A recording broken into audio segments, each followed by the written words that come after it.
Let's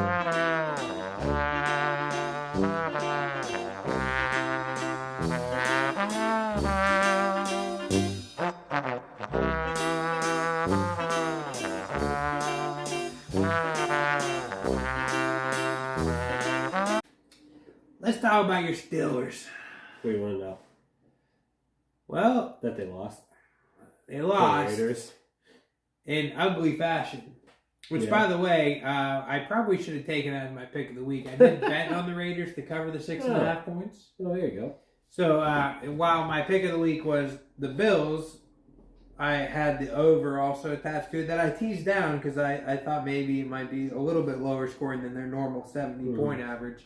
And then the Dolphins just didn't score no points. Duds. How do you not score no points if you're the Miami Dolphins? Don't have offense. Plus Tua is out. She's two. Yeah, but I kind of like Brissett better than Tua. Oh, jeez. No?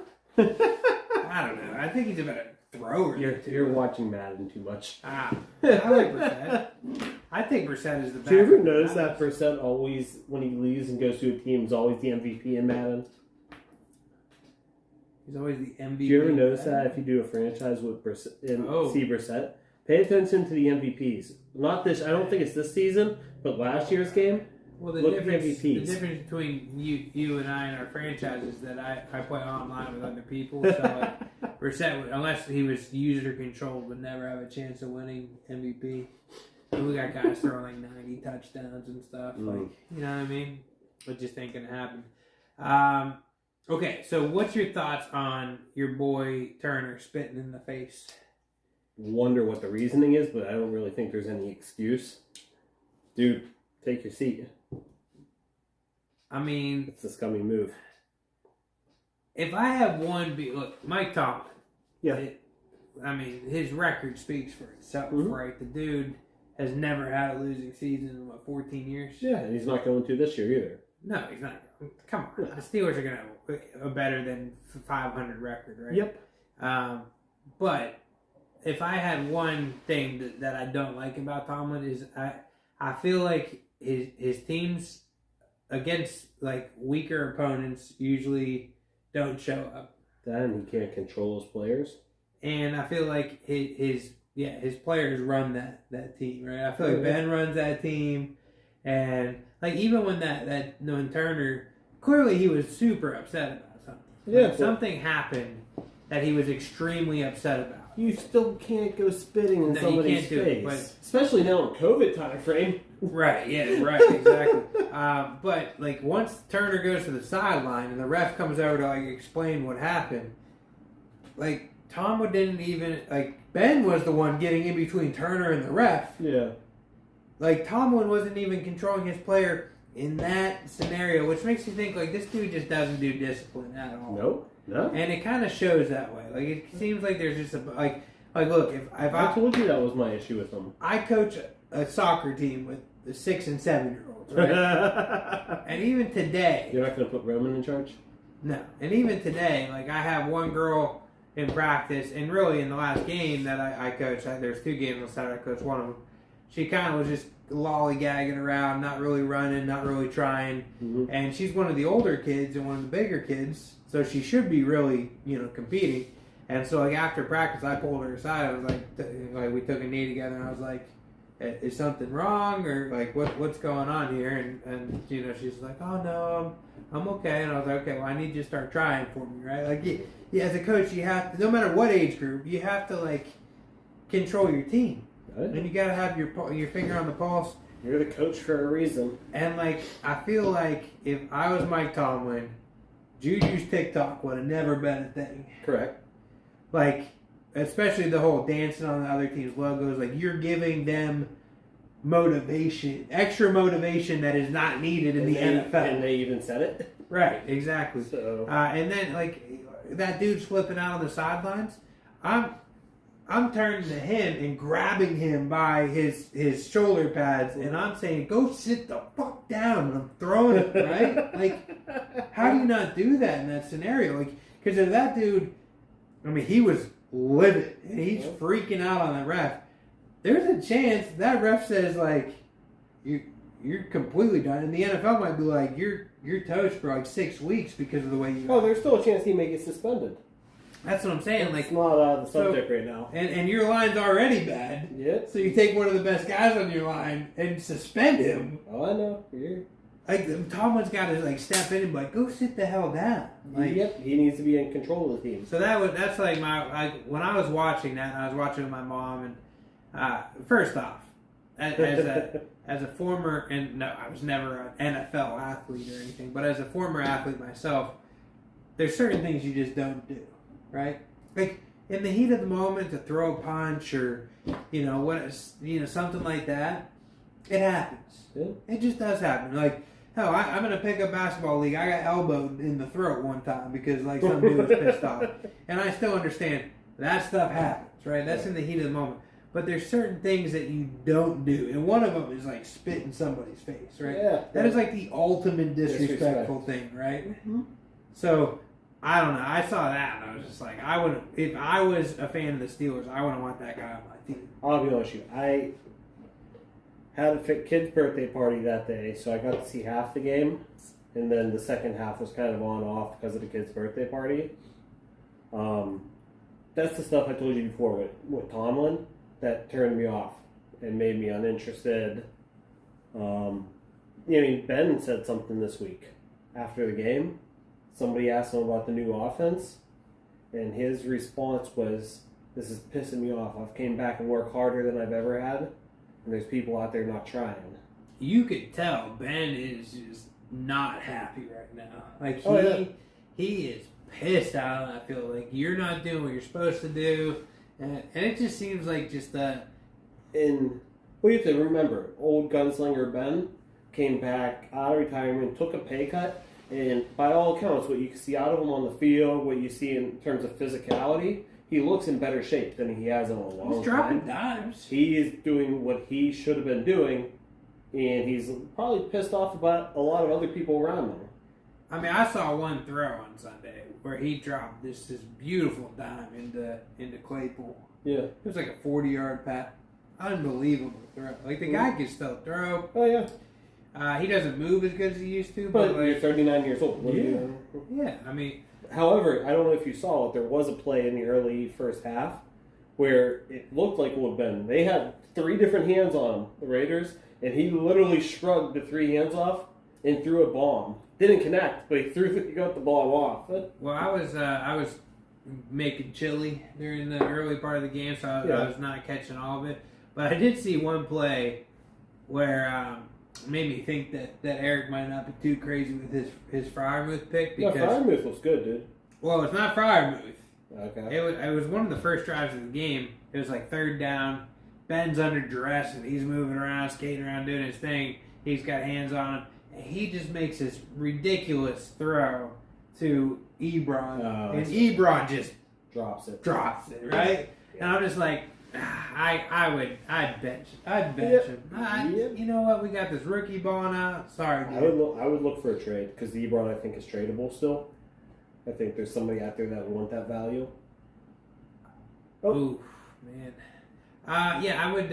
Sorry, guys. We are watching the game. Yeah, 12 seconds left in the half, so 14-14 tie right now, and the Lions are in field goal range right now with 12 seconds left. But yeah, I just I don't know. At what point, as a Steeler fan, do you want Haskins to get the go? No. Ben's look too good. I don't blame Ben. I think the line, they need to figure something out with the line. Well, let's say the Steelers are 3-6. The only way I'm moving Ben out, if he's, once again, not playing well, if the issue is him, which I don't think the issue is him right now, or they have 3-6. Wow, that was almost a ridiculous catch. Cephas. I told you, he likes that guy. Yeah. Cephas guy. Nonetheless, Ben is not playing well and he's the cause of the issues, or you can make a move and Ben is okay with it and you can move him somewhere and get something for it. I mean, I think that as an NFL franchise, like let's say, and this is strictly hypothetical, dude. Well, let's say like the Ravens and Browns are 3 or 4 games up on them. Mm-hmm. And I don't think that's going to happen. But it's strictly hypothetical. As a fan, I would want my team to move forward and get a good look at real live action with this kid to see if we got something. I would want to see it, but at the same time, my respect level for what Ben's done and the effort he's put in this year, because I didn't come into this year wanting him to come back, and just the work ethic I've seen him put in finally, that I wish he would have put in earlier years, has made me, okay, I want to ride it out with him right now. Yeah. I can tell you from experience that one of the most painful things as an NFL fan is to go into a transition from a Hall of Fame quarterback to having nothing. Oh, yeah. And the years from Aikman to Romo were some of the most painful years of my life. Well, remember, the Steelers went from Bradshaw to Bobby Brister. Where they were still competitive. Yeah. Oh, but the Steelers are always competitive. Yeah. Neil O'Donnell, still competitive, but not a stud quarterback. Tommy Maddox, Cordell Stewart. You want to go through our list? Yeah. No matter what we had, we were still competitive. Yeah, I'm sorry. The Cowboys list from Aikman to Romo was not as attractive as what you just talked about. Okay, I mean, until we got there's some names you wouldn't even know on our list. But, Chad Hutchinson. Do you know? I remember him. He was a baseball player. Quinn Stoner. I do remember him as well. Oh, okay, all right. Quincy Carter. Yeah, Quincy was probably the best one. Yeah, he was. Drew Bledsoe made your team. Vinny Testaverde. There was somebody else. Who am I forgetting? Ryan Leaf was in there. We had so many. We had it was 17 quarterbacks that we had. So you're telling me you were like the Browns for a while?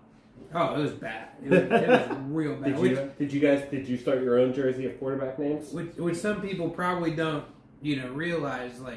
That's probably why I love Romo as much as I do love him, is because he was the first competent thing that I had seen. Right? And not only was he competent, he was fun, right? So it's that's why I love Romo. Well, I mean, are you overreacting? I mean, do you think Steelers fans are overreacting, or do you think it's just a one-off? I think it's a one-off. You take care of business against the Bengals? I think they're going to keep growing. Once again, I told you at the beginning of the year, my expectations for the Steelers were, I went into it. You changed my mind when I went with the Steelers. My original expectation was the Browns were going to win the division. I'm still not sure. I still think the Steelers will find a way to win the division. Oh, I'm still expecting the Steelers to have 10, maybe 11 wins this year. I fully wouldn't put it past. I also wouldn't put past them if they ended up with 13 wins. It wouldn't shock me. Nope. No. The only thing they need to do is have their offense start clicking. If their offense clicks, the defense is lights out. It's been great. Last game, they lost Tyson Alou and TJ Watt. And they still were pretty good. Yeah. They were still pretty good. No doubt. And they didn't, if you remember, the defense also didn't have Joe Hayden going into the game. He was out the whole game. Devin Bush was out the whole game. So there's 4 starters. And not even little guys. Joe Hayden's the number 1 corner, number 1 middle linebacker, Devin Bush. TJ Watt goes out in the game with a groin injury. And then Tyson Alou is probably out for the rest of the season. Trust me, I feel your pain. So, for as much as I'm talking about stud defense, which once again they still played admirably for all that, I'm telling you, that's still and Minka, oh, dude, pay Minka, pay. He got burned on that one. The one play, but pay the dude. The dude is incredible. Yeah, but okay, so let me explain this to you because the Cowboys are in this predicament as well. If you pay Minka and you already paid TJ, because Minka's going to want number 1 money. No, Minka already said he wouldn't. He would want to be behind. He's going to want to be. No. I'm saying number 1 safety money. Oh yeah, maybe number 1 safety money. Yeah, he's going to want Jamal Adams type money. Sorry, when you said that, TJ got number 1 defensive player money. No. Safeties don't command what pass rushers do, right? So he's going to want number 1 safety money. Okay. And you got TJ that got number 1 defense money. Period. Defense. Right? And he deserves it. Oh yeah, 100% deserves it. I mean, 2 years in a row he came in second. In some of those years, I think we can agree he probably should have been Defensive Player of the Year. The one thing the Steelers have going for them on the salary cap side is that they have this amazing ability to just let receivers go and just create new ones. You know what they have thinking going for them next year? The most salary cap space in the league. Yeah, but man, Just telling you, they have over $100 million. You get to a point where they're going to have to sign some linemen, draft some linemen, the whole 9 yards, and then. But the quarterback coming up, Bush is going to want some big time money. Yeah, but who are you going to pay, Bush or Minka at this point? Both. You got to pay both. I like Bush, but Bush is not in Minka's category yet. No, but he's definitely a top 10, top 15 linebacker, middle linebacker. Year one, he showed he had potential. Last year, he was out the whole year. This year, he's played one game and he was okay. He wasn't great, but he was okay. He's, once again, eye test. We talk about eye test. TJ Watt passes the eye test. He's the best defensive player in the league, right? That's why he got paid that. Well, Minka, does he pass your eye test? Well, let me tell you, you can only pay 4 guys top money in their position. Probably. And you're going to pay your quarterback. You're going to pay... You're going to pay your quarterback. You're going to pay your defensive end now. Yep. You're talking about paying your safety. Correct. So that's not going to leave any money for tight end. That's not going to leave any money for receiver. That's not going to leave any money for middle linebacker. You know what I mean? Like, you have to think about... Because the Cowboys are in this predicament where now they're going to probably, at the end of this year, they're going to probably cut Amari Cooper. Because they've already paid him all his guaranteed money. What about your Zeke? Bye-bye, Zeke? Zeke, they would eat a lot of money if they cut Zeke. Mm-hmm. So Zeke's not going anywhere for at least 1 more year. You see, we have Juju already coming off the books at the end of the year. Yeah, well, you paid him $8 million this year, and then maybe they'll bring him back for another year. You're gonna have to pay Claypool at some point. Yeah, and I mean, if of the receivers, him and Deontay are the ones I would want to move forward with. The problem that you run into, and that they're gonna, and I'm sure they're thinking about it, is that if you pay too many of them defensive, players, and you do, because the Cowboys had to let go Byron Jones and some really good players, and that's why our defense was atrocious last year. You run the risk of now we pay too many other players, and we can't afford our once we find our quarterback, we can't afford our quarterback. Well, you can't at first with the rookie deals, but. Well, depending. Like, Haskins ain't on a rookie deal. If Haskins is the guy... Haskins is got a minimum contract. He's on a minimum contract this year. But if he's the guy, we're not going to find out he's the guy for 2 or 3 years. If he's the guy, though, in a year or 2, you're going to have to franchise him and pay him a big money deal. Yeah, which we've already done with Ben. I'm just saying, and you might not be able to. I mean, I trust in Omar. I trust Omar with the cap situation here in Pittsburgh. I trust him. Okay. Well, I mean, we'll see.